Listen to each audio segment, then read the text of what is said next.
Welcome to Ping24 Updates. Subscribe my channel and press the bell icon for more updates. October 9th, 2025. As the first light breaks over the horizon, the South China Sea awakens to a day fraught with uncertainty and tension. The South China Sea is on edge. Warships from rival nations face each other across contested waters, their crews bracing for what the day might bring. In a dramatic escalation, a Chinese Coast Guard vessel has fired a powerful water cannon at a Philippine supply boat near the disputed Second Thomas Shoal, forcefully blocking its mission to resupply Marines stationed on the grounded BRP Sierra Madre. The confrontation is tense, with both sides refusing to back down. This is no routine standoff. Tensions are at a breaking point and the risk of miscalculation is higher than ever. The incident comes on the heels of the quiet but unmistakable arrival of the USS Connecticut, a U.S. nuclear-powered submarine, based in Bikur Point.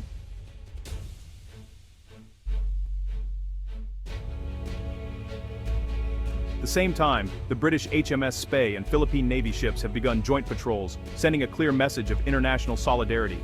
Western military support for Manila is now unmistakable, rattling Beijing and raising the stakes for all involved. The presence of US and UK warships in Philippine waters signals a new phase of involvement. China's foreign ministry has condemned these moves as blatant foreign interference, while state media stokes nationalist outrage, warning citizens of a looming new Cold War. Anti-Western rallies erupt in major cities, amplifying the sense of crisis. Chinese analysts and military strategists call the US and UK presence a direct threat to China's security and sovereignty, urging a strong response and heightened vigilance. In Manila, anxiety mixes with resolve. Crowds gather around outdoor screens, watching the latest developments with a mix of fear and determination. Many Filipinos see Western support as long overdue pushback against years of Chinese intimidation. Protests and rallies break out, with citizens waving US and UK flags, demanding their government stand firm. For Filipino fishermen, the renewed international attention brings hope. They glimpse the possibility of returning to their traditional fishing grounds, waters they have avoided for years due to Chinese patrols. The Philippine government welcomes the support from its allies, but faces a delicate balancing act, seeking to assert its rights without being drawn into a direct military conflict with China. The region is a powder keg. One misstep, one misunderstanding, could ignite a wider crisis that draws in powers from around the globe. The world is watching closely, with leaders and citizens alike glued to news updates. The stakes have never been higher and the consequences of escalation could be felt far beyond Asia. The South China Sea has become the front line of a new era of great power rivalry, a flashpoint where the future of regional stability, and perhaps global peace, hangs in the balance. The roots of today's crisis trace back to the landmark 2016 Hague Tribunal ruling, a decision that would send ripples across the region and set the stage for years of tension and confrontation. The International Court invalidated China's sweeping 9-line claim, siding decisively with the Philippines under the United Nations Convention on the Law of the Sea, or UNCLOS. The ruling declared that China's historic rights had no legal basis, and that much of the contested waters fell within the Philippines' exclusive economic zone. Beijing, however, rejected the ruling outright, dismissing it as a US-backed political ploy and refusing to comply with its findings. Chinese officials doubled down, insisting that the tribunal had no jurisdiction and that their claims were rooted in centuries of history. Chinese commentators and legal analysts argue that their rights to the South China Sea predate UNCLOS, framing the dispute as an attack on China's sovereignty and dignity. Nationalist sentiment surged, with many in China viewing the ruling as an affront to their nation's rightful place in the world. Manila, meanwhile, has made the tribunal's decision the cornerstone of its foreign policy, pressing the issue at the United Nations and ASEAN summits. Philippine leaders have repeatedly called for international support, seeking to rally allies and partners to their cause. For the Philippines, this is about more than just challenging China's power. It's about upholding a rules-based international order and defending the rights of smaller nations against larger, more powerful neighbors. The legal impasse has forced the conflict onto the water, with Manila seeking new security partnerships and conducting joint exercises to enforce its rights and deter further encroachment. China's refusal to accept the ruling has left diplomacy at a standstill, with both sides unwilling to back down or compromise on their core interests. The result is a clash of law versus power, with the South China Sea transformed into a high-stakes battleground where international norms are put to the test. Each side clings tightly to its narrative, Manila invoking international law and the rules-based order, Beijing asserting its historical destiny and national pride. The world's oceans are meant to be governed by rules, but here, in these contested waters, might is openly testing right, and the balance of power is constantly shifting. The legal fight has become a contest of wills, with both nations determined to assert their claims, no matter the cost. The next move may not be decided in a courtroom or at a negotiating table, but out on the waves, where ships, sailors, and strategy will shape the future of the South China Sea. China hasn't just ignored the law, it's rewritten it. Beijing's lawfare strategy uses domestic laws to legitimize its claims, folding the nine-dash line into its own legal system. Western legal experts call this a dangerous precedent, undermining global maritime order. Chinese scholars counter with historical maps and legal arguments, creating a parallel legal universe. Every encounter at sea is now a collision of incompatible rules. For the Philippines, Chinese actions are illegal aggression. For China, their law enforcement. This legal disconnect turns every standoff into a potential crisis. The South China Sea is now a chessboard of clashing laws, with real-world consequences for every move. The battle for legitimacy is as fierce as the contest for territory. The USS Connecticut's arrival in Subic Bay was a calculated show of strength. Its presence alongside the British HMS Spey signals unwavering Western support for Manila. These deployments reassure regional partners and warn Beijing aggression will be met with united resistance. The Union Jack and Philippine flag flying together complicate China's narrative of a purely US-China rivalry. For China, these moves are provocative, fueling nationalist sentiment and military buildup. The West aims to deter, but risks escalating the cycle of action and reaction. The message is clear: the South China Sea is not China's alone, but every show of force raises the stakes. The region teeters between deterrence and provocation. The next incident could tip the balance.